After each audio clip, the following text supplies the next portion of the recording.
India முழுக்க பார்த்துக்கிட்டு இருக்க ஒரு செய்தி. ஜஸ்டிஸ் ஃபார் ராஜா. யார் இந்த ராஜா? அதாவது ஒரு பெரிய தொழிலதிபரா இருக்கிறவரு ஒரு பொண்ணை கல்யாணம் பண்ணிக்கிட்டாரு. அதுக்கப்புறம் மேகாலயாக்கு ஹனிமூனுக்கு போலாம் அப்படின்னு போனவரு உயிரோடே இல்லை. இதற்கு பின்னாடி இருக்கிற ரீசன், அந்த பொண்ணை கூலிப்படைய வச்சு தன்னுடைய கணவனை கொன்னுட்டாங்க.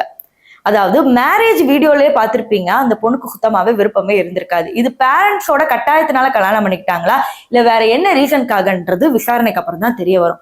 இதெல்லாம் ஒரு பக்கம் இருக்கும் போது, ஆல்ரெடி அதுல் சுபாஷ்க்கு இதே மாதிரி நடந்தது, அங்கேயே நியாயம் கிடைக்கல, அட்லீஸ்ட் இந்த மனுஷனுக்காக நியாயம் வாங்கி கொடுங்க அப்படிங்கிற மாதிரி சொல்லியிருக்காங்க.